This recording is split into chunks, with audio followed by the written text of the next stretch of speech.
Boa noite a todos, boa noite a todos vocês, internautas. Boa noite, Barra do Garças, que satisfação estar aqui com vocês. O Instituto Brasileiro de Direito de Família, IBDFAM, é uma instituição jurídica não governamental, sem fins lucrativos, que tem o objetivo de desenvolver e divulgar o conhecimento sobre o direito das famílias, além de atuar como força representativa da sociedade no que diz respeito às suas relações e aspirações sociofamiliares. E com o objetivo de discutir com toda a sociedade matogrossense, o IBDFAM Mato Grosso, por meio da Comissão de Adoção, idealizou para 2024 o projeto Encontros de Afeto. Em suas metas, teremos uma live mensal para discutir temas inerentes à adoção em todos os seus aspectos jurídicos, sociais e psicológicos. A segunda edição é realizada hoje, aqui em Barra do Garças, Mato Grosso, e com o tema Os Personagens da Adoção, Desafios e Alegrias daqueles que fazem parte do processo, desde cuidadores, gestores, operadores de direitos e técnicos. É um evento híbrido, presencial e com transmissão aqui pelo nosso canal no YouTube para vocês. Preciso também agradecer nesse momento toda a equipe da Unicatedral, meu agradecimento, o centro universitário que nos abriga, que permitiu a Unicatedral em trazer esta live para o dia de hoje. E também a Associação Mato Grossense de Pesquisa e Apoio à Adoção, Ampara. Um agradecimento que eu preciso fazer aqui, gente, é para a nossa IBDermana, doutora Ângela Rodrigues de Souza, que prontamente nos auxiliou em Barra do Garças e nos auxiliou na preparação desse evento. E todos vocês que disponibilizaram o seu tempo para poder fazer esse evento tão lindo e afetuoso. Meu muito obrigado, doutor Rony, César Camilo Mota, doutor José Filho Leite Silva, doutora Tatiane Barros, doutora Edith Santos, Denise Araújo, que está nos auxiliando aqui na parte técnica, e a minha querida, sempre, doutora Dinara Oliveira. Eu vou, então, agora passar a fala para o Dr. Rony. O Dr. Rony vai ter o tempo que ele acha necessário para poder fazer a sua explanação. Muito obrigado, pessoal.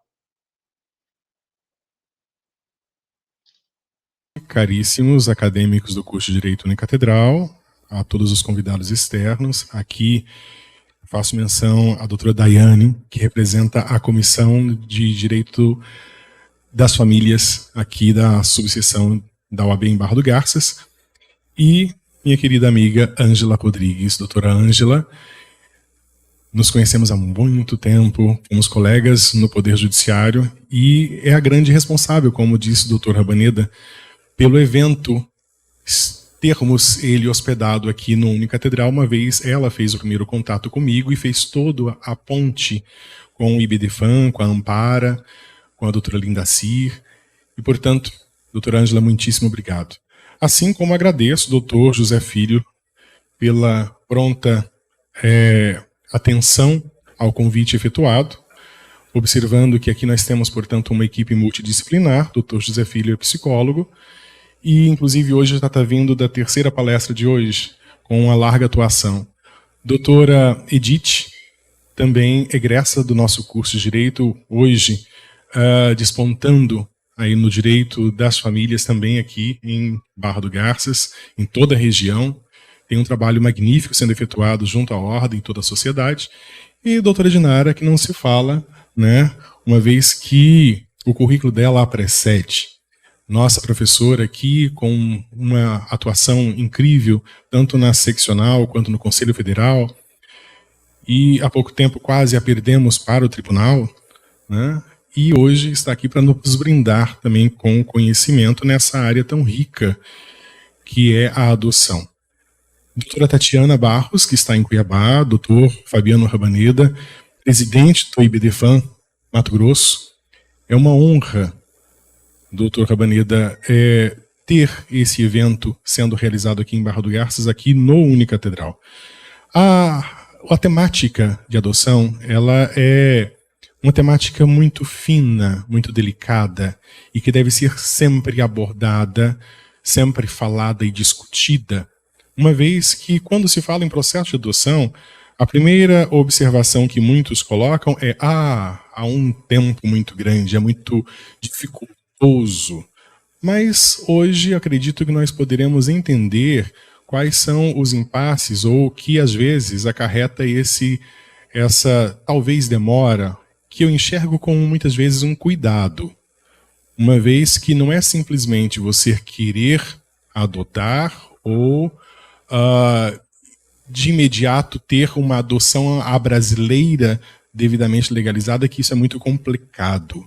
Isso hoje nós vamos falar, uma vez que o processo de adoção, ele muitas vezes perpassa aí por 8 a 10 passos ou fases para que ele seja concretizado. Desde o momento em que alguém se propõe ou tem a intenção de adotar, até a última parte, a última fase em que nós temos o judiciário dando uma sentença deferindo essa adoção e, portanto, a mudança do adotante, de todos os aspectos aí que abarca de filiação, sucessórios, etc. Então é muito caro esse assunto e hoje nós poderíamos falar um pouco a respeito com a participação dos meus colegas aqui em Barra do Garças e os meus colegas que estão lá em Cuiabá, inclusive com a doutora Denise, que é a assistente social da Ampara, que desempenha um trabalho excepcional. A Ampara, há muito tempo, tem desempenhado aí parcerias com o TJ, com as instituições, exatamente nesse sentido, de disseminar conhecimento e propiciar que nós possamos cada vez mais ter um conhecimento mais afável, mais carinhoso com essa temática. E termos, portanto, a possibilidade de que a adoção não seja um tema que tenha um tempo tão longo para ser concluído, mas sim que ele seja entendido, que seja recepcionado e que seja realmente praticado. Seja por casais heteroafetivos, homoafetivos, seja por mãe solo, pai solo, porque tudo isso é possível, uma vez que está preceituado no próprio artigo 5º, a igualdade entre todos.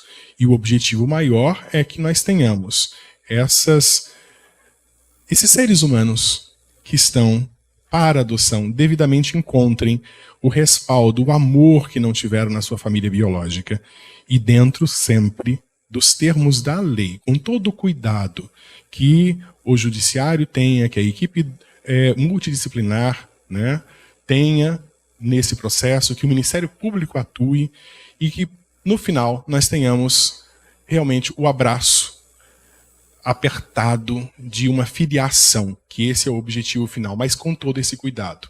Portanto, eu deixo aqui as minhas considerações observando que, às vezes, esse tempo decorrido não é um tempo jogado fora, mas nós temos que ter uma atenção. E o conhecimento é que faz com que essa atenção proporcione, ao final, um resultado positivo, seja para quem quer adotar e para aquele quem está esperando ser adotado, né? Para que nós tenhamos a retirada, muitas vezes,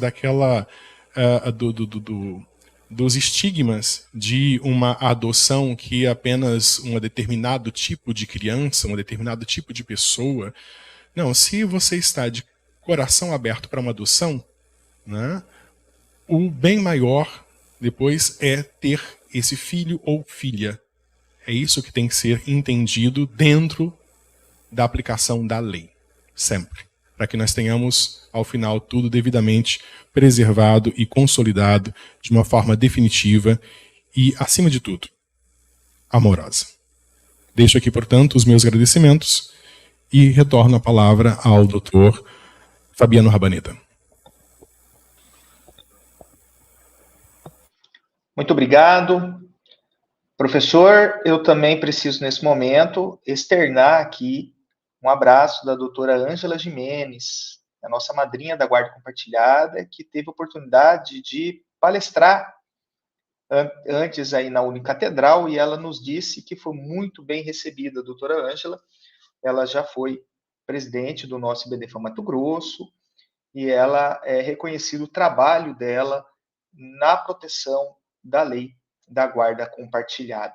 Dando sequência ao nosso evento, eu estou vendo aí muitos alunos, eu fico extremamente feliz que todos estão atentos, falando de um tema bastante importante, de um tema que realmente acaba atingindo não só o direito de família, não só o direito de família, mas acaba atingindo toda a sociedade, porque o tema adoção é um tema que nós falamos de carinho, de um ato de amor. Então, toda a sociedade acaba tendo a curiosidade como funciona, como que nós podemos fazer, como que funciona esse sistema protetivo.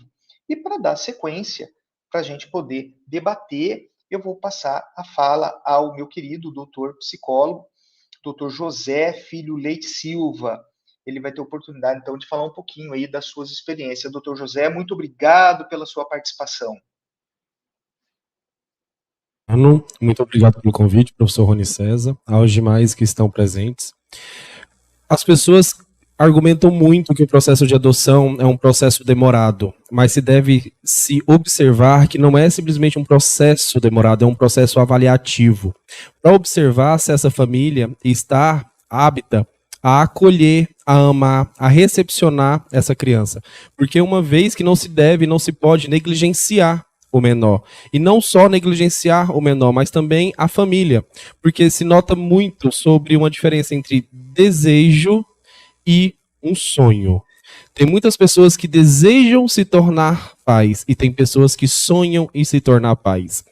Hoje, no âmbito clínico, eu já cheguei a atender crianças, adolescentes que foram adotados e que têm um tratamento muito mais saudável do que adolescentes de pais biológicos. Por que disto? Você já nota o tamanho cuidado das visitas psicossociais, da equipe multidisciplinar em observar se essa família está preparada emocionalmente, psicologicamente, em toda a estrutura social para dar o melhor para essa criança. Mas quando se fala do melhor, não é uma condição financeira, e sim em condição emocional. Porque quando você tem um sonho, quando você tem algo que você almeja muito, não é simplesmente o desejo de realizar, é algo que vai fazer parte de você e que vai complementar. Deve-se observar muito uma coisa que eu sempre pego quando eu atendo adolescentes que são de adoção, o quanto é importante o casal estar de acordo, porque acontece muito de ser um desejo de uma das partes e o outro lado simplesmente ceder ao desejo do outro, ao sonho do outro.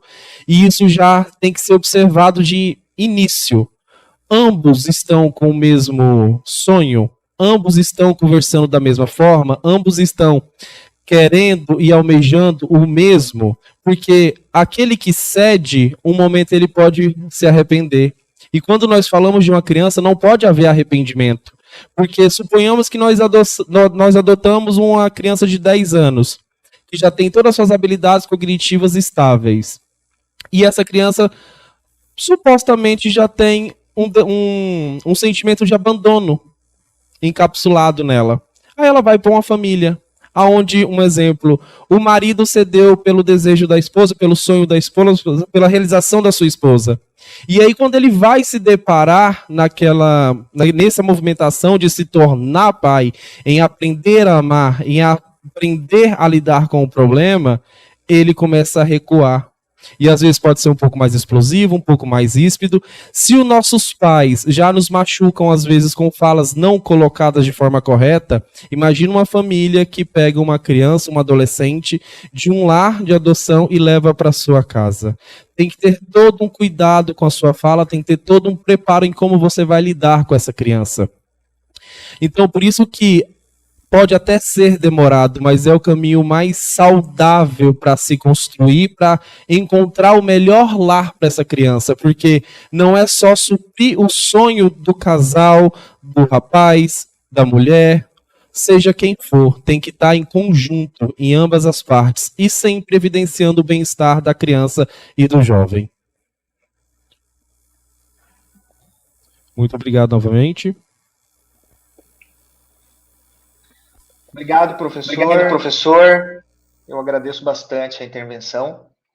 E a gente sempre pensa, certamente, nessas dificuldades que as pessoas muitas vezes falam sobre o processo de adoção.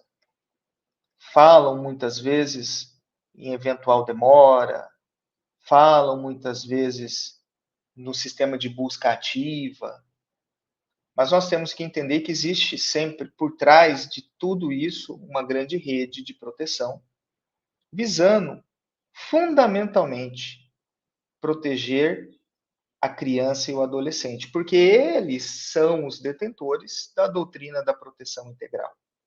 Eles, crianças e adolescentes, são os sujeitos de direito, são eles que recebem, então, esta proteção do Estado. E certamente que dentro do processo, dentro do fluxograma para adoção, algumas etapas precisam ser ultrapassadas. E para dar sequência no nosso evento de hoje, eu vou passar a palavra para a nossa doutora Tatiane Barros, e Bidermana também, que está falando online aqui com a gente, nesse nosso novo normal, na verdade, doutora? Né? Nessa grande oportunidade. Eu passo a palavra para a senhora. Obrigada, doutor Fabiano. Nosso novo normal, exatamente, né? Bom, boa noite, queridos alunos aí de Barra do Garças, de toda a região. Estão me ouvindo? Estão ouvindo, né? Bom, primeiramente eu quero agradecer esse convite, ressaltar que é uma imensa alegria fazer parte desse grandioso projeto, né? Um projeto de amor, que é esse encontro de afeto, né? Promovido pela Comissão de Adoção do IBDFAN, a qual muito me honra fazer parte, doutor Fabiano, e a Ampara, que também muito me orgulha aí em ajudar. Falar sobre os desafios e avanços da adoção no Brasil, é preciso relembrar que desde o nascimento, o ser humano ele já está inserido em uma família, né? Já ocorre que nem todos permanecem nessa família natural, né? Então, ao nascermos, a Constituição Federal ela já nos garante esse direito à vida, direito à saúde, direito ao crescimento saudável, à educação, a manutenção de uma família natural ou uma família extensiva. Porém, quando isso não é possível, ocorre essa inclusão em uma família substituta, né? Que nós chamamos aí da família adotiva, né? Vale ressaltar que o nosso estatuto, o Estatuto da Criança e do Adolescente, e aqui eu preciso fazer uma ressalva, né? O Estatuto da Criança e do Adolescente, ele é um estatuto que é referência em muitos países, né? E por exigência da Constituição Federal, ele representou à época, quando ele foi inserido aí, a lei mais moderna de proteção aos direitos de crianças e adolescentes do mundo. E, inclusive, repito, até os dias atuais, o Estatuto da Criança e do Adolescente é uma grande referência, copiado aí por inúmeros países, em relação à prioridade absoluta, como bem disse o doutor Fabiano Rabaneda. Porém, em relação à adoção, o Estatuto ele não tem conseguido cumprir aí o seu papel. E aí eu vou explicar um pouquinho aqui da questão da adoção, que já nas falas que me antecederam, né, falaram aí da questão dessa morosidade, que na verdade é uma proteção para a criança, né? Mas o contexto que eu fui designada para falar, doutor Fabiano, doutora Dinara, minha amiga, doutora Edith, que é membro aí da Comissão de Infância e Juventude da OAB do Estado de Mato Grosso, a qual eu estou como presidente, com muito orgulho, doutora Edith. Que honra estar aqui com você, minha amiga. E falar um pouquinho dessa personagem da adoção, mas não somente por uma pessoa que é apaixonada pela área, porque eu sou uma apaixonada pela área de adoção. Mas aí a Lindacir, minha amiga, falou assim, olha, eu quero que você fala no contexto de realmente personagem da adoção, no quesito de filha por adoção, de advogada militante nessa área, quais são os desafios que você entende, né, que tem aí a área? E aí eu posso trazer vários, né? Então, no quesito de desafios, eu posso afirmar que são inúmeros os entraves jurídicos, entraves políticos, que acabam levando a situação que estamos hoje, com milhares de crianças nos abrigos, à espera de famílias. Isso se deve a entraves processuais, que fazem com que haja realmente uma demora nos processos de destituição do poder familiar. E, gente, com isso, eu falo sempre, quando a gente faz as palestras, as crianças envelhecem nos abrigos, as crianças crescem muito rápido. E elas acabam saindo do perfil do pretendente, que geralmente eles querem aí crianças de 5, 6 anos, até 6 anos de idade. Então, infelizmente, a adoção tardia, ela é pouco comum no Brasil. E esse é um dos principais desafios que o judiciário enfrenta, que todos os agentes que trabalham na área de adoção enfrentam. Inclusive advogados que lutam aí por essa causa. O número de crianças e adolescentes adotados no nosso país, ele diminui à medida que a idade dessas crianças avançam. Então, a prioridade absoluta que nós falamos tanto na nossa lei é que essas crianças voltem, né, para as suas famílias biológicas. A prioridade das nossas leis é isso, que elas voltem para as famílias biológicas quando a violação de direitos foi superada. E que a adoção ela ocorre em último caso. Porém, nem sempre funciona assim. Nós precisamos entender que a adoção, ela não é o último caso, ela tem que ser o primeiro. Né? Nós precisamos entender que o processo, a gente entende que o processo ele tem que ser rigoroso, como bem dito aqui, sim.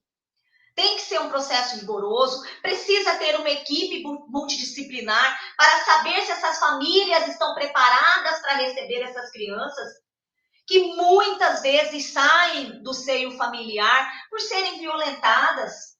E aí são diversos tipos de violências, né? E você sabe que uma criança não é retirada, não é destituída de um poder familiar se não for uma coisa muito grave, se não for uma violação de direito muito grave.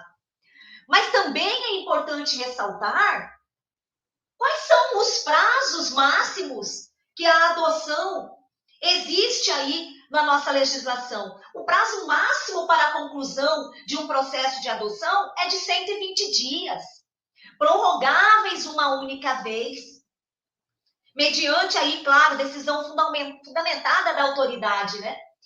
Porém, na prática, não acontece. Né? O CNJ mostra que aproximadamente, eu anotei aqui, 43,5% das ações de adoção realizadas foram concluídas com muito mais de 240 dias. E aí eu repito, as crianças crescem em um ritmo muito rápido.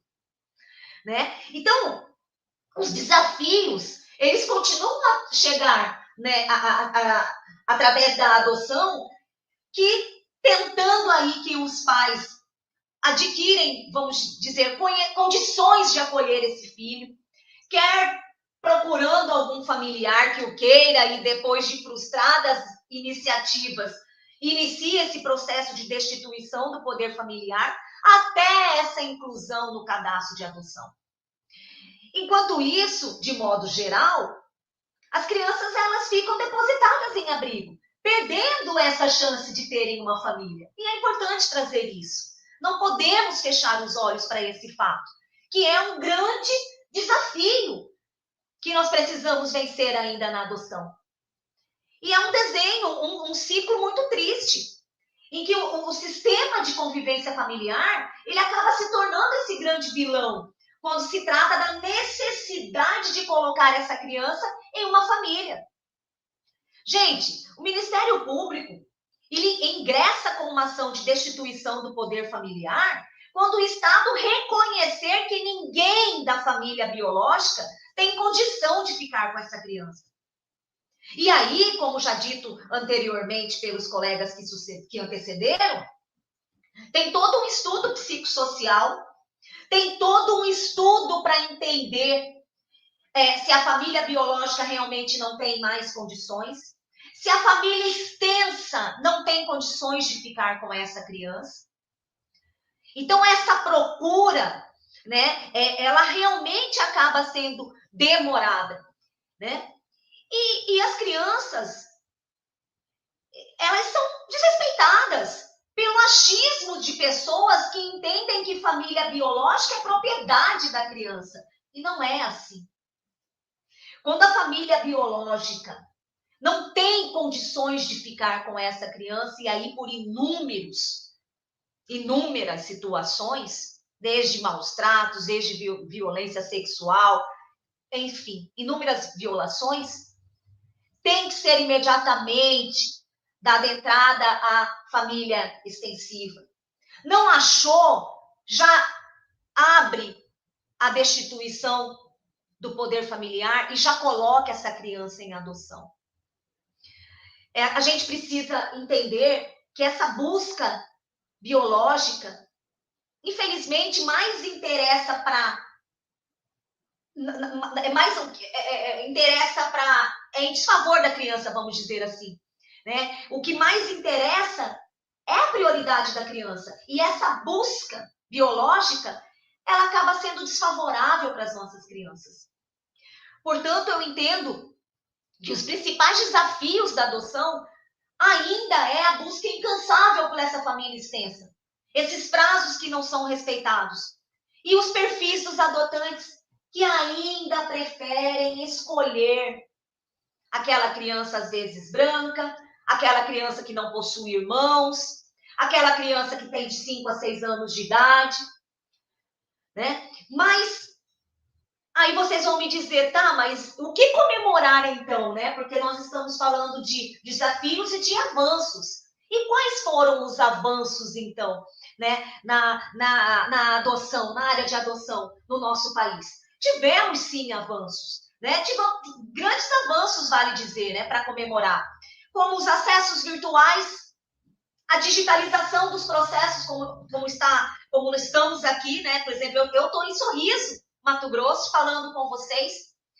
A digitalização de processos, as varas especializadas da infância e juventude que foram aí criadas em várias comarcas, as ferramentas tecnológicas para realizar audiências, atendimentos por equipes técnicas, oferecendo aí mais celeridade aos processos.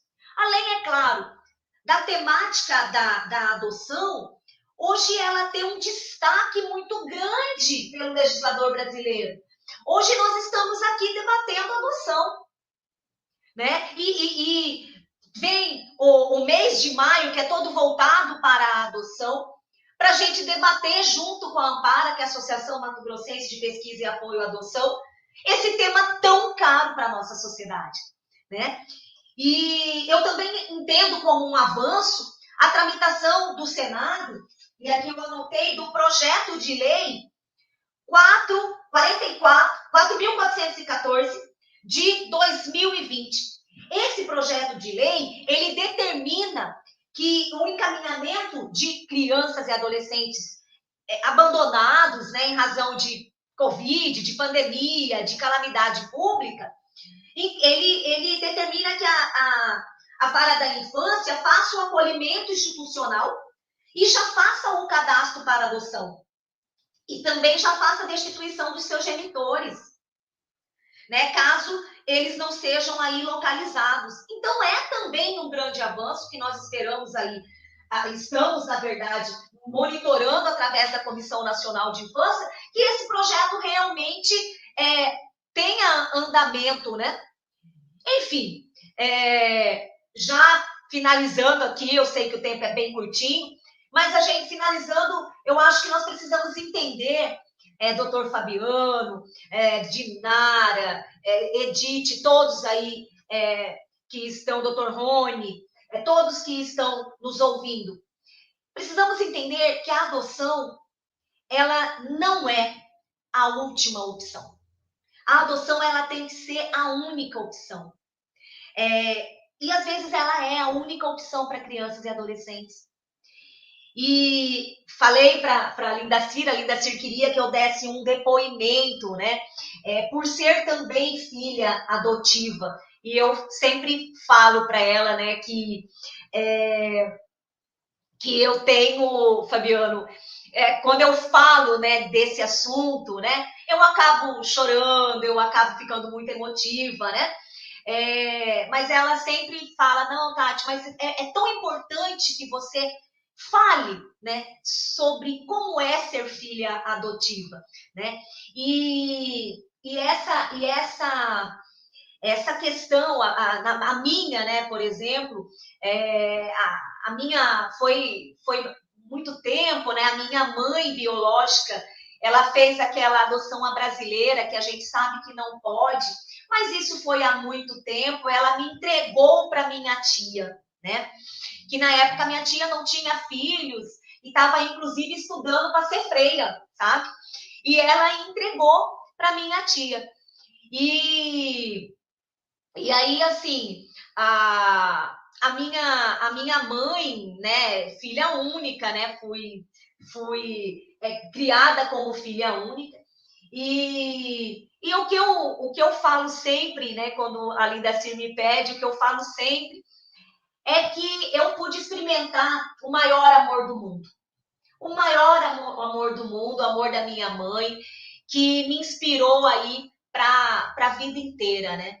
Então, todas as vezes que eu falo nisso, eu acabo me emocionando, porque para você que tem esse amor por essa área de adoção, né? Que tem essa paixão pela área e que milita nessa área, você sabe o quanto é doloroso, não só para a criança, não só para o adolescente, mas para a família que está adotando, né? É um amor maior do mundo.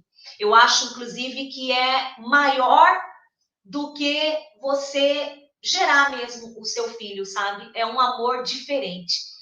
E eu pude, né, com muita gratidão, agradeço muito a Deus por ter me inserido na família que eu tenho, né, com a minha mãe. E é isso, pude experimentar esse maior amor do mundo, que é o amor da minha mãe, doutor Fabiano Rabaneda, e quero agradecer aí a todos que nos ouviram. Obrigada. Doutora Tatiane, que relato bonito. Como é gostoso da gente ver que o amor, ele é presente, e quando se faz presente, faz com que a gente tenha tudo isso, esse sorriso no seu rosto. Queridos alunos, nós vamos abrir para debate, mas antes de abrir para debate, eu preciso pontuar algumas coisas para vocês. Vejam só. Antes de 1988, as crianças e as adolescentes eles eram chamados de menores. Existiam algumas políticas no Brasil, políticas que vinham para tratar tanto a delinquência quanto o abandono. Então, lá em 1927, nós tivemos o Código de Menores. Na época do Código de Menores, era muito comum que as pessoas, filhos de escravos, filhos havidos fora do casamento, porque não existia uma diferenciação, era o filho bastardo, pessoas pobres, sem condição financeira, essas pessoas, essas crianças, elas eram abandonadas nas frentes das casas. Vocês sabem que toda novela da Globo tem alguém abandonando uma criança com uma cartinha. Quando não eram abandonadas nas casas, elas eram colocadas num local chamado Roda dos Expostos, que era dentro das Santa Casas, para garantir o anonimato daquela pessoa que estava entregando. Isso mudou. A partir de 1988, houve um movimento social muito grande para a edição de um artigo especial na Constituição Federal, chamado artigo 227, que incorporou ao nosso ordenamento jurídico um negócio chamado Doutrina da Proteção Integral, que estabelece primazia de direitos para crianças e adolescentes, além de eu fazer essa diferenciação, porque eles são seres humanos em desenvolvimento, seres humanos em formação, estabelece também o melhor interesse, estabelece um princípio chamado municipalização, onde a rede de proteção deixou de ser do governo federal e passou a ser da prefeitura, dos municípios. É por isso que a gente tem um conselho tutelar. Então, vejam vocês, queridos alunos, que a partir desse momento, nós temos todo o surgimento de um sistema de proteção para crianças e adolescentes. Então, dentro desse sistema de proteção, criou-se um entendimento da família natural. Família natural é formada por papai, mamãe e irmãos. Também houve um entendimento da família extensa, ou, como disse a doutora Tatiane, a família extensiva, que é formado por aquelas pessoas que têm relação de afeto, a avó, o vô, o tio. E também criou a figura da família substituta. Como que a família substituta vai ter acesso a uma criança? Esta família, num ato de amor, decide que ela quer adotar uma criança. Como que essa criança chega nas mãos? Ou é pela entrega segura, porque nós não temos mais roda dos expostos. Nós temos um sistema de proteção, onde a pessoa, a mãe, ela pode dizer, eu não quero esta criança, eu não desejo esta criança, em vez de você ir abortar esta criança, você pode entregar, a entrega segura, a rede vai receber a criança, vai oferecer apoio psicológico. Se o problema é dinheiro, vai incluir essa mãe no programa assistencial. E se ela estiver ainda convicta pela entrega, a criança vai para a institucionalização, que é um local onde essa criança não cria vínculos de afeto, porque é temporário. Esta é uma forma. A outra forma, alunos, é quando nós temos pais que violam o poder familiar, seja pela sua ação ou omissão, pais que cometem abuso sexual, pais que castigam imoderadamente os filhos. Esses, quando acontece isso, existe um sistema protetivo do artigo 98 do ECA com o artigo 101, que fala, a partir de agora você vai perder esse poder familiar. E este processo de perdimento do poder familiar, ele pode demorar muito tempo, porque é garantido a ampla defesa e contraditório. Então, muitas vezes nós temos um bebezinho que nasceu. Esse bebezinho que nasceu, ele está ali, o pai e a mãe envolto com drogas. O Ministério Público, o Conselho Tutelar verifica que ele está ali naquela situação de vulnerabilidade. O que vai acontecer? Vamos trazer essa criança, vamos institucionalizar e vamos procurar a família extensa. Enquanto isso, está rolando o processo de destituição. E como a doutora Tatiane falou, muitas vezes isso demora muito tempo por força do sistema recursal brasileiro. E quando essa criança está pronta para ser adotada, ela já é grandinha. Ela sai daquela faixa de preferência aonde a maioria dos casais, a maioria das pessoas que querem adotar, essas pessoas querem recém-nascidos, querem crianças de tenra idade. Para apimentar, eu vou abrir a palavra, então, para as nossas queridas debatedoras, para que a gente possa, então, falar realmente como que funciona esses desafios, alegrias, gestores. Então, eu passo a palavra aí para Barra do Garças, com a doutora Edith Santos e a doutora, minha querida Dinara. A Michele mandou um beijo para você, professora Dinara. E aqui no online, doutora Denise Araújo. Palavra de vocês. Agora eu quero ver esse debate pegar fogo. Vamos lá.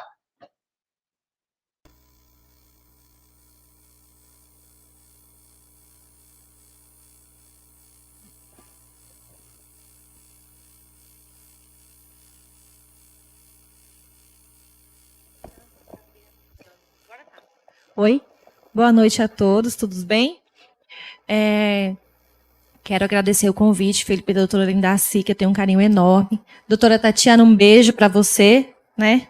Cuiabá não demora a receber minha visita.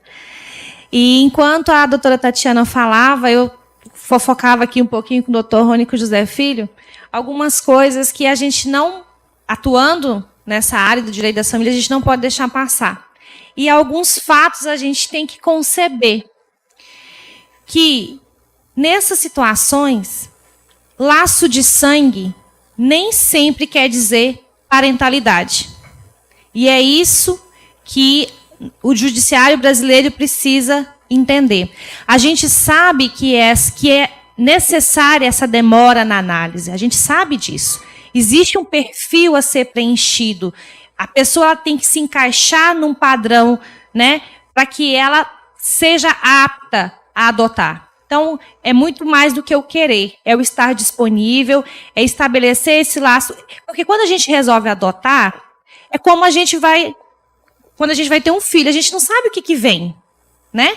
Quando eu me disponho a me tornar mãe, o filho que eu vou receber é aquele que eu vou ter que cuidar, que eu vou gerar, vou cuidar, vou educar, vou amar e vou criar. E o processo de adoção, ele deveria acontecer da mesma forma. Quando isso passa a ser uma escolha de detalhes, de características, né? Menina sim, menino não, menina branca sim, menino não, até 3 anos de idade sim, acima de 3 anos de idade não. Então, quando isso passa a ser um checklist de opções, a gente começa a questionar essa capacidade de parentalidade. Então, sim, é necessário esse critério, até exagerado, mas nesse bom sentido, para que essa pessoa realmente seja selecionada para cuidar daquele ser. Agora, uma vez que essa pessoa, que esse casal, que essa pessoa, que inexiste essa obrigação de 2, 1, para que o processo de adoção aconteça, uma vez que essa pessoa está adequada ao perfil, que ela é a pessoa ideal, a gente sabe que existe sim uma morosidade para que isso aconteça. Porque o judiciário ele insiste, né, de que se o pai e a mãe não quer, alguém da família tem que querer. Então eles vão ficar vasculhando até que alguém da família queira receber. E às vezes, dói às vezes a gente dizer isso, mas às vezes a família não quer. O pai e a mãe não quer. O vô, o tio, eles não querem receber. E quem, como a doutora Tatiana disse, quem paga o preço de tudo isso é a criança que está lá aguardando e crescendo. E muitas vezes ela chega, completa a maioridade na instituição e ela vai embora sem nunca ter passado por uma família. Então, para poder enxergar isso, assim, há necessidade dessa demora no preparo? Sim, há essa necessidade da demora nesse preparo dessa família. Agora, concorda, doutora Dinara, doutora Tatiana, doutor Fabiano, que existe uma demora demasiada no judiciário nessa insistência latente de fazer com que uma família seja obrigada a acolher e a receber quando ela simplesmente não quer. E aí, quem que paga o preço por tudo isso?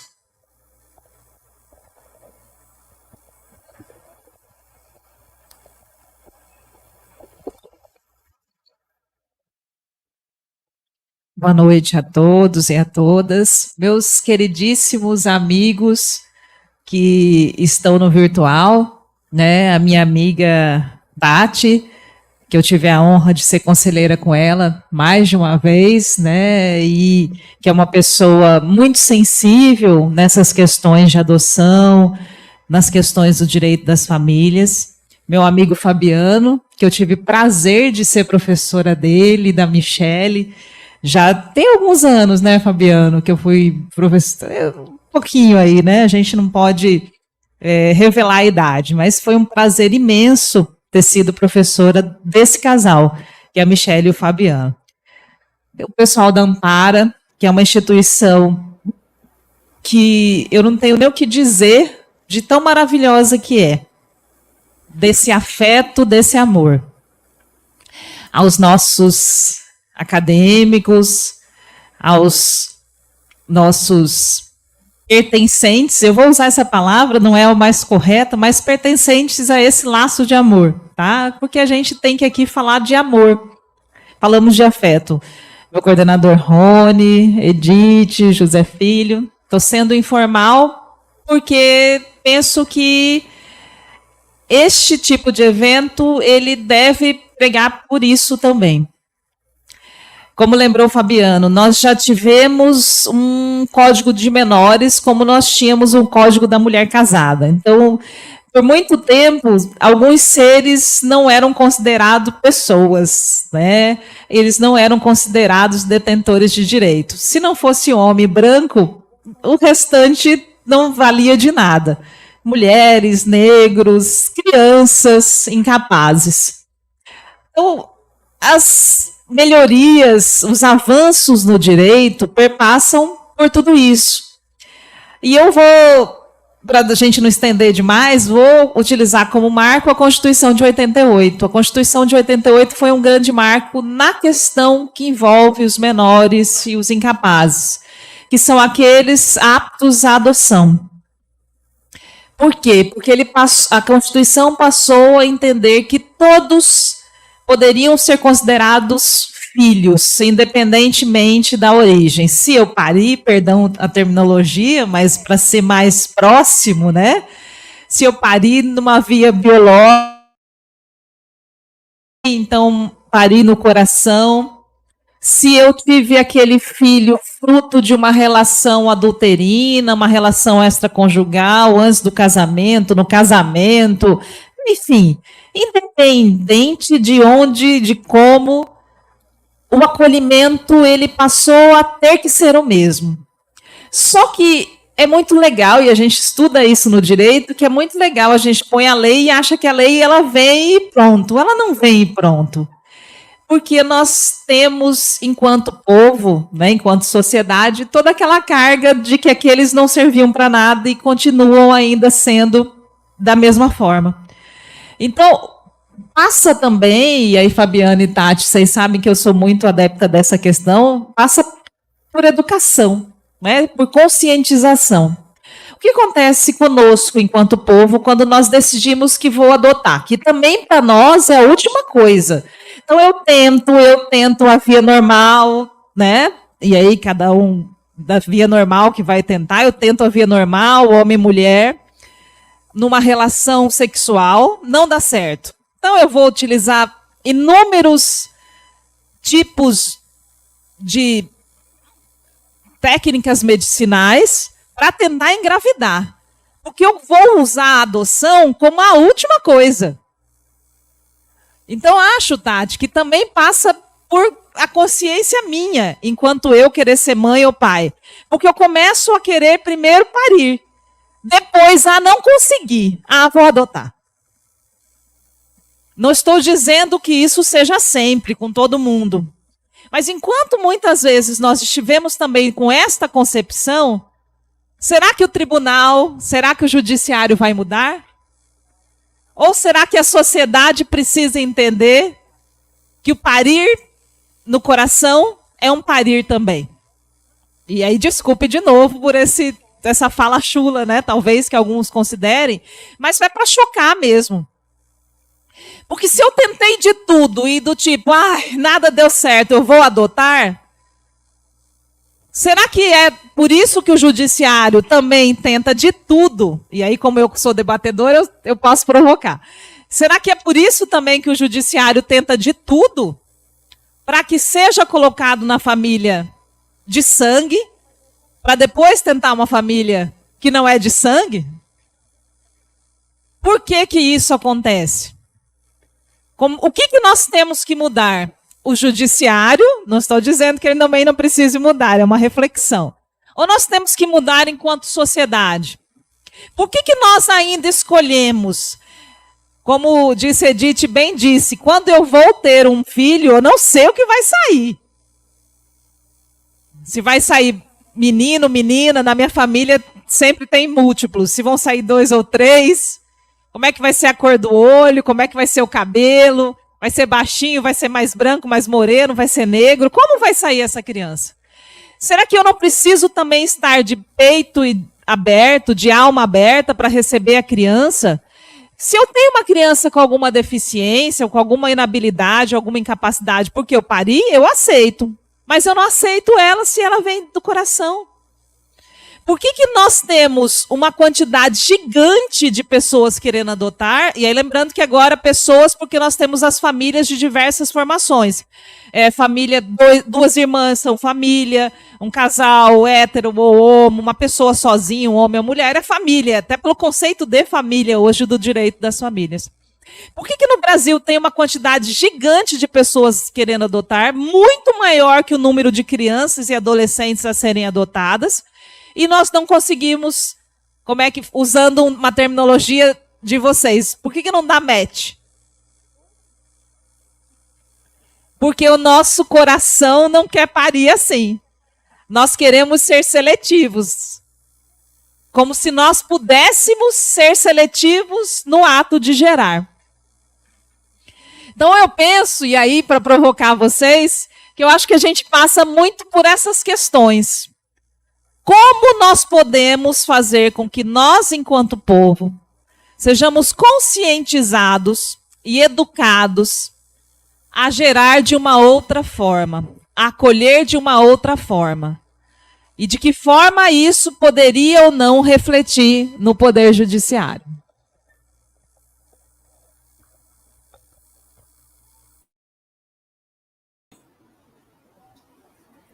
Boa noite, eu sou Denise, assistente social da Ampara, né? Já fui denominada aqui e também venho trazer algumas ponderações para a nossa discussão, que não se cessa hoje, né? É impossível encerrarmos o assunto, o que é muito bom, mas para trazer também, elencar alguns dos personagens da adoção que nós aqui costumamos, né, trazer no nosso curso preparatório para adoção, e que talvez ainda não tenha sido mencionado, que é importante lembrar, né? Toda vez que se fala em adoção, se pensa na família adotiva e de pronto na criancinha, né? E aí é importante, como já foi trazido aqui, a gente lembrar que crianças e adolescentes, né, podem ser filhos por adoção. Então a gente tem que lembrar dos adolescentes também.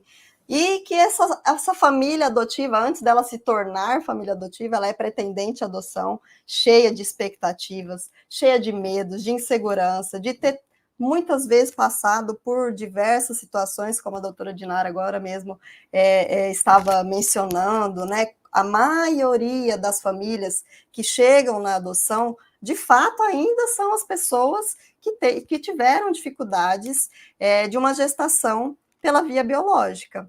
Embora, com o passar dos anos, né, eu estou na Ampara há 10 anos e nós somos responsáveis por essa preparação de pretendentes à adoção. Éramos de Cuiabá e Várzea Grande desde 2020, por conta aí da necessidade intensa da tecnologia, né, nós começamos a ofertar o curso para todas as comarcas do estado, então a gente vê uma mudança, assim, uma abertura, uma entrada cada vez maior de famílias diversas, mas ainda temos, né, estatisticamente maior casais héteros que não conseguem ter filhos e que passam aí, né, na sua trajetória por inúmeras situações e que acabam chegando na adoção como, né, a última opção, mas que ainda é essa opção, que eu gostei muito do que o psicólogo também trouxe, né, o desejo ou sonho de ser pai, de ser mãe.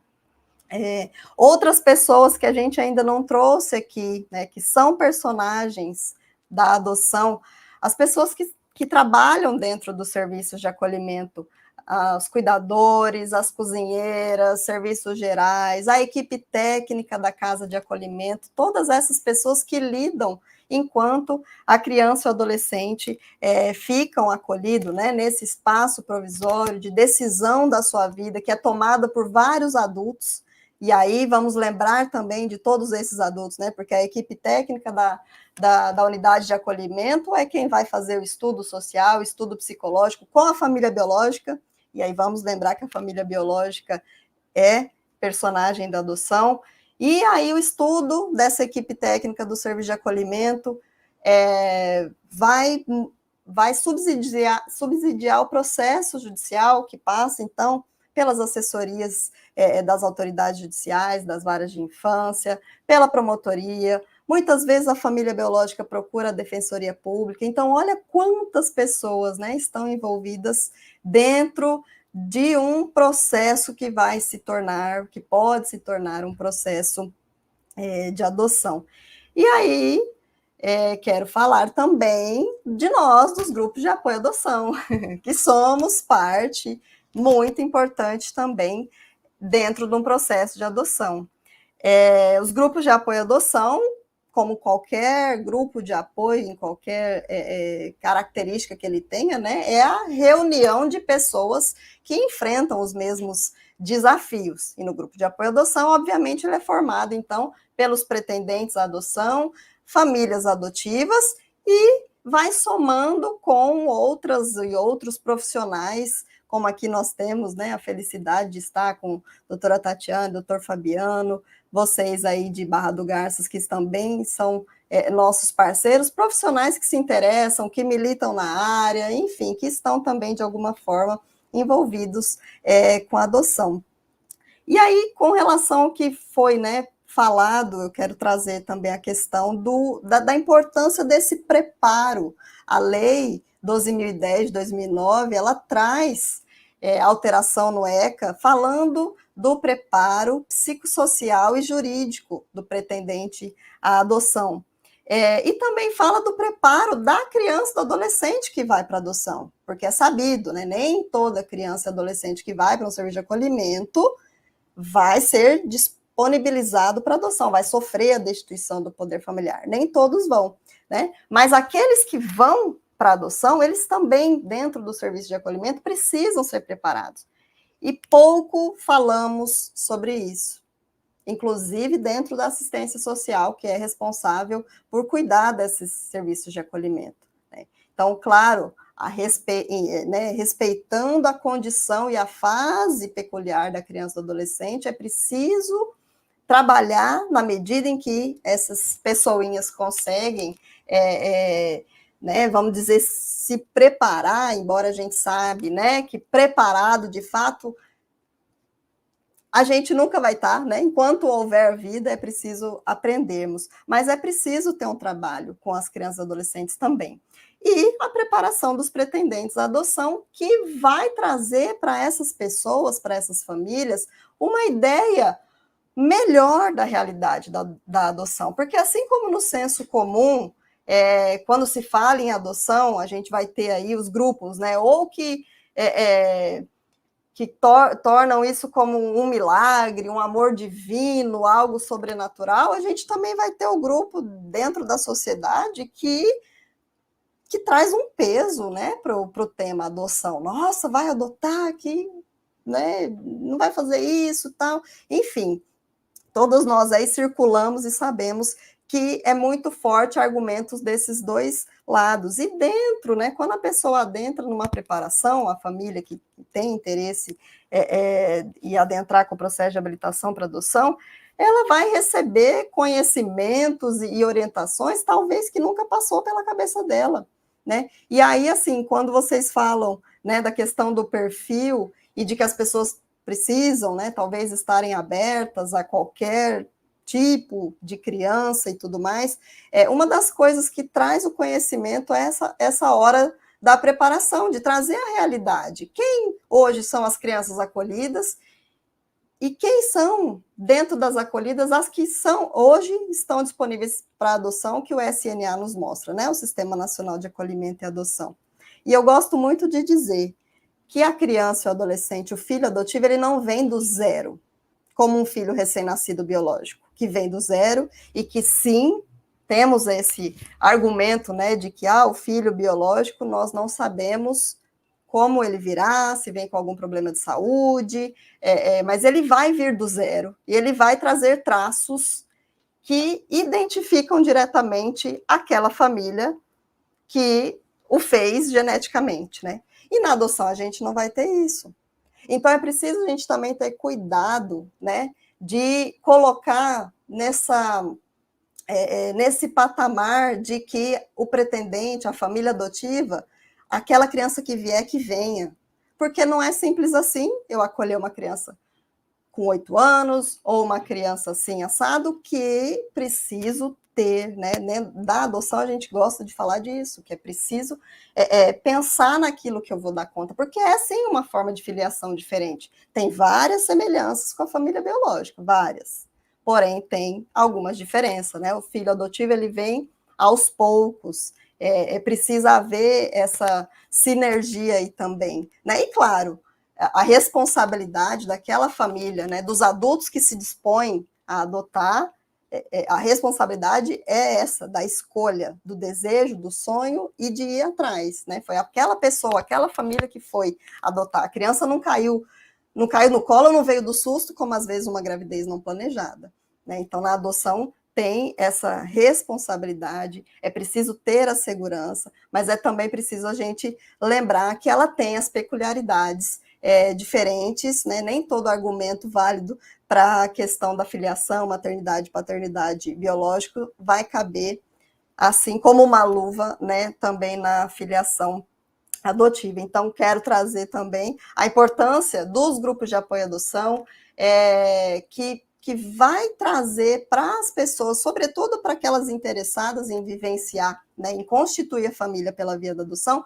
vai trazer os dilemas, os desafios, os sofrimentos e também as alegrias, né, o compartilhar das emoções e de tudo isso que se vivencia dentro de um processo adotivo.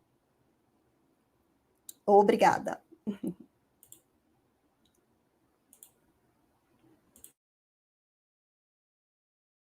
Que maravilha, enriquecedor, enriquecedor. Eu vou deixar a palavra para vocês para as considerações finais, mas antes eu quero fazer um convite para todos os alunos, todos que nos ouvem, a se associar no IBDFAN.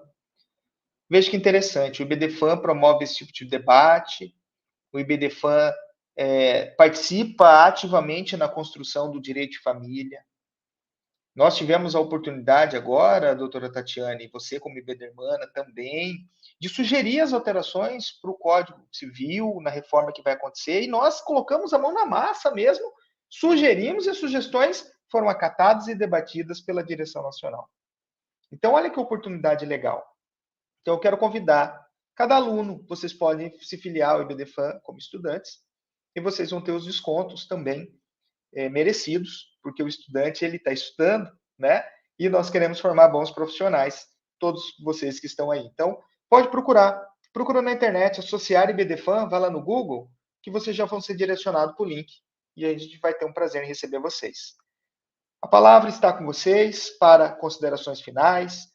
Podemos fazer pela ordem, doutor Rony, colocando o doutor Rony abrindo, depois o doutor José, doutora Tatiane e os demais, tá bom? Muito obrigado, gente. Vamos lá. Tinha uma outra palestra no CCTEC, por isso ele teve que se ausentar. Apenas apresentar agradecimentos ao IBDFAN, à Ampara, pela oportunidade de discutir, como eu disse já no início, um tema tão caro. Nós temos, ainda há pouco falávamos a respeito disso aqui com o doutor Edith e a doutora Dinara, a adoção em um aspecto cultural que deve ser mudado. E são esses encontros, são esses debates que proporcionam isso. Porque quantos de nós já não presenciou falas dentro de famílias que tentaram biologicamente ter um filho e diz, não, adota. Que se você adotar, logo em seguida você vai ter um filho biológico. Porque isso aconteceu com fulana. E sempre tem alguém que conhece alguém que adotou porque não poderia ter filhos biológicos, logo depois veio um filho biológico. Isso não pode ser dessa forma, porque a adoção ela não é um remédio. A adoção é um ato de amor, é um ato de realização de um sonho, seja do pai e da mãe, dos pais ou das mães.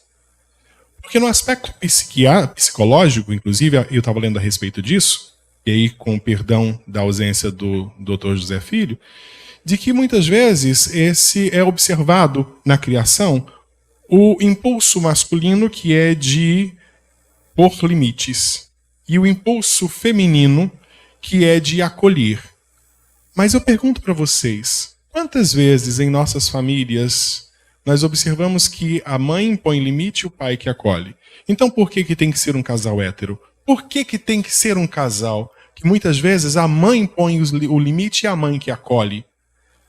Então, a adoção, ela não é um remédio. Ela não é para suprir uma carência de um casal ou de uma pessoa. Ela é um encontro de almas. Por isso que eu não consigo conceber, por mais que isso faça parte do processo, o preenchimento do formulário em que você apresenta quais são as pretensões, mas você vai escolher uma criança como você escolhe um leite condensado na prateleira, de tal marca, não é assim. Você não está escolhendo para matar sua fome, você está escolhendo porque é um encontro de almas. Porque é um sonho em ser pai, em ser mãe, em ser pais, em ser mães. Por isso que eu digo mais uma vez, esse tipo de encontro, isso deve acontecer novamente, e de forma reincidente. E aqui eu parabenizo o Dr. Rabaneda pela atuação do IBDFAM, parabenizo a doutora Denise, representante aqui da Amparo. Nós tivemos aqui o testemunhal da doutora Tatiane, que inspira todos nós a termos exatamente isso. Porque muitas vezes, o que nós observamos, e há poucos dias, acho que ontem, eu estava observando um caso de escravidão mais longeva no Brasil, que perdurou até semana passada, de 72 anos. Ou seja, uma adolescente foi trabalhar na casa de uma família, possivelmente aquela questão assim, não, olha, vai para estudar, eu vou pegar para criar, para ajudar, mas na verdade é para trabalhar, para escravizar, né? E isso durou 72 anos. Adoção não é isso. A adoção é acolhimento. Acolhimento de almas. Mais uma vez eu digo isso. Da mesma forma, não é o sangue, como disse a doutora, muito bem disse a doutora Edith, que possibilita o amor. Se fosse assim, semana passada nós não tínhamos vinculado aquele caso em que a mãe matou, juntamente com o padrasto, uma menininha, sendo que a mãe está grávida novamente. Aí eu deixo aqui como instigando vocês a pensar. Como ficará o poder familiar dessa mãe que está gerando uma nova filha, uma nova vida, tendo posto fim à vida daquela criança? Por isso tudo. Muitíssimo obrigado a todos vocês. É um tema fantástico. E mais uma vez aqui referendando as palavras da doutora Denise. O trabalho interprofissional, multidisciplinar, é essencial. O acompanhamento psicológico deve começar, inclusive, antes da pretensão de realmente falar, não, eu quero adotar. Porque a questão de querer adotar é, você está preparado para ser pai, para ser mãe? Porque isso é para a vida inteira. Não se devolve filho como se devolve mercadoria. Não se escolhe filho como se escolhe mercadoria. E não se força ninguém a amar. Se a família não ama, haverá alguém que vai amar. E para isso nós temos uma equipe multidisciplinar com o judiciário que tem que ter uma atuação célere para que essas questões sejam resolvidas. Muito obrigado. Dr. Rony, sempre muito cirúrgico nas suas palavras. E eu termino a minha fala assim como eu comecei, né? A gente precisa tirar esse senso comum que a gente traz de todos sempre, onde a gente tem que atrelar o amor, o cuidado com relação de sangue. Amor e cuidado não é relação de sangue. Né? Eu sou mãe atípica de um menino autista de 16 anos, contava para o Zé Filho aqui, que a minha terceira gestação ela seria um processo de adoção. Só que quando eu descobri o autismo do meu filho, eu desisti de ser mãe uma segunda vez. Justamente porque naquela época eu achava que eu tinha que me dedicar exclusivamente a ele, à criação, ao cuidado dele. O meu segundo filho foi uma gravidez não não planejado, abençoado, recebido e amado, mas não foi planejado justamente por esse processo, porque você tem que se dispor, né? Porque você não devolve aquilo que você recebe. Então, a partir do momento que você se dispõe a amar e a cuidar, independe da relação de sangue. E eu bato firme nessa tecla, porque a gente tem esse pré-constituído de que para gerar amor, para dar amor, para tocar amor, necessariamente o mesmo sangue tem que correr na veia. E isso não existe, né? Parentalidade não tem nada a ver com laço de sangue.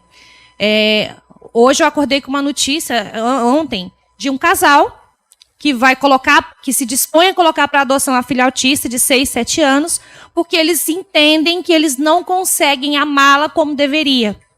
Ela pariu essa criança, né? Então, assim, não é sangue, nunca foi sangue, nunca vai ser sobre relação de sangue. E eu acredito piamente que o judiciário ele precisa olhar isso com um pouco mais de cuidado. A partir do momento que você preenche os requisitos de acordo com o que é necessário, você precisa minimizar esse processo e facilitar para que as pessoas que realmente querem fazer essa relação de amor não fiquem durante tanto tempo, né? As pessoas que realmente querem fazer essa relação de amor não fiquem aí durante tanto tempo. Porque senão quem paga o preço maior, quem paga o pato maior são as nossas crianças, são os nossos adolescentes. Muito obrigada pela oportunidade, parabéns para vocês que estão aqui. Me coloco à disposição para a gente conversar, porque é um assunto que me instiga muito, né? Sempre que possível nós vamos estar juntos. Muito, muito, muito obrigada.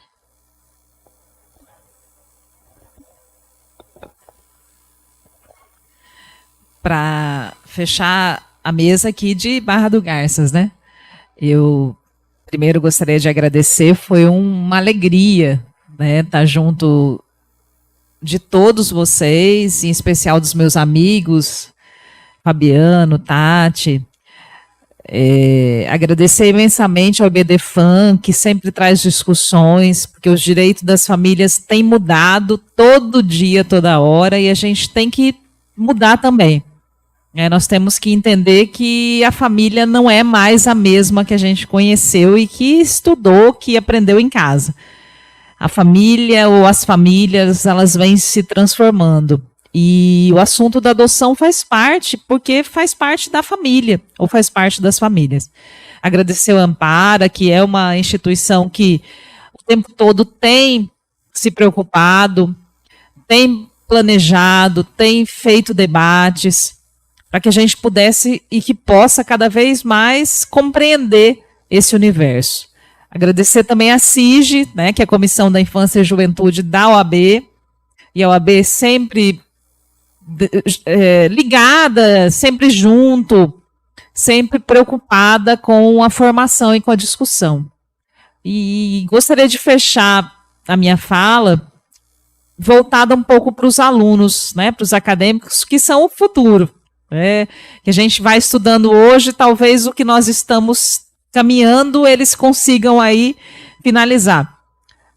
Que vocês se preocupem que no direito, que às vezes a gente entra no curso de direito e fala assim, não, o direito tem um fim em si mesmo, ele se basta. E quando a gente tem uma discussão dessa, propiciada para vocês, vocês consigam perceber o quão é necessário que outras ciências estejam junto com o direito. Porque quando a gente fala em direito das famílias, se vocês perceberem, a gente precisa do assistente social, a gente precisa do psicólogo, às vezes um psiquiatra. Nós precisamos de outros atores envolvidos. Vocês viram que a última fala foi trazendo atores outros, o pessoal da limpeza, o pessoal que está cuidando, o pessoal que está auxiliando. Todas essas pessoas são necessárias para o processo. E quando a gente chega no direito, a gente tem essa pecha, não, é direito e o direito basta. Não, não basta. Por isso que nós precisamos mudar o processo, por isso que nós temos um processo hoje, a gente fala tanto em justiça restaurativa, nós falamos em justiça que busca a paz, porque nós vimos que o direito sozinho não se basta. Então, muitas vezes, nós estamos aí discutindo que o Poder Judiciário precisa mudar, precisa, mas ele precisa passar, eu sou sempre fã de falar que é educação que transforma. Eu preciso fazer com que os alunos de hoje compreendam que isso tem que ser diferente, que eu preciso trazer novos atores. Ah, mas eles já existem, mas eu preciso entender que eles existem. Porque a partir do momento que eu entendo, vocês que serão advogados, juízes, promotores, defensores, vocês já vão sair daqui compreendendo isso. E talvez façam que o processo se acelere um pouco mais do que ele está hoje. Então, a minha fala final é um pouco diferente, justamente para a gente falar da multidisciplinariedade dentro dos processos judiciais, em especial dos processos da adoção. Devolvo para ti.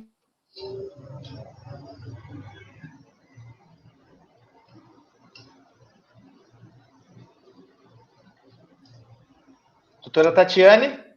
Sim. Por gentileza, fique à vontade nas suas considerações. Agora todos online. Agora a mesa sai do fio. E é isso que eu acho legal que nós tivemos, né? Nós temos a oportunidade de conectar pessoas. Nós estamos em locais diferentes e nós estamos aqui transmitindo afeto. Doutora Tatiane, por gentileza. Bom, primeiro, agradecer, né? Eu quero agradecer esse momento de amor. Para mim, foi uma honra imensa, doutor Fabiano, então eu quero agradecer o IBDFAN, eu quero agradecer a Ampara, né, por esse momento de amor. Eu reitero que as nossas crianças, elas estão sendo desrespeitadas pelo achismo de pessoas que entendem que crianças é propriedade da família biológica. Então, eu estou muito feliz com a fala da Edith, né? Uma fala pontual e muito certeira na questão do laço, né, sanguíneo aí, do laço consanguíneo das crianças e das famílias, na fala da Dinara, né? E é isso, a gente precisa entender que na busca biológica, o que mais interessa é o direito da criança, é a prioridade da criança. E esse tempo, infelizmente, conta em desfavor das nossas crianças e dos nossos adolescentes. Então, gente, eu reitero que a adoção, ela não é a última opção. Ela é a primeira opção para muitas crianças e muitos adolescentes. Adoção é um ato de amor, é um ato de respeito, é um ato que salva vidas. Portanto, o que eu quero indagar aqui é se você está preparado para ser pai, para ser mãe. Para ser pai, para ser mãe, como Edith disse, de uma criança que você, se você estiver gestante, você não sabe o que vem. Você não sabe se vai vir menino, se vai vir menina, se vai vir de olho claro, se vai vir com olho escuro.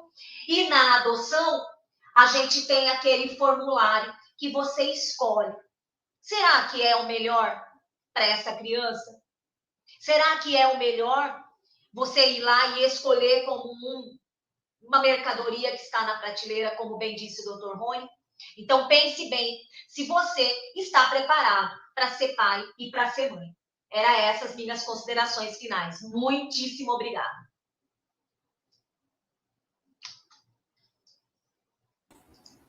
Eu quero aproveitar para convidar todas vocês que aí estão em Barra do Garças, que amanhã a Ampara na Estrada estará com um encontro, promovendo um encontro na Câmara de Vereadores, com toda a rede aí, o pessoal da política de assistência social, o judiciário, demais atores aí da rede de proteção da criança e do adolescente, e estudantes também são muito bem-vindos, né, que também é uma forma de preparação.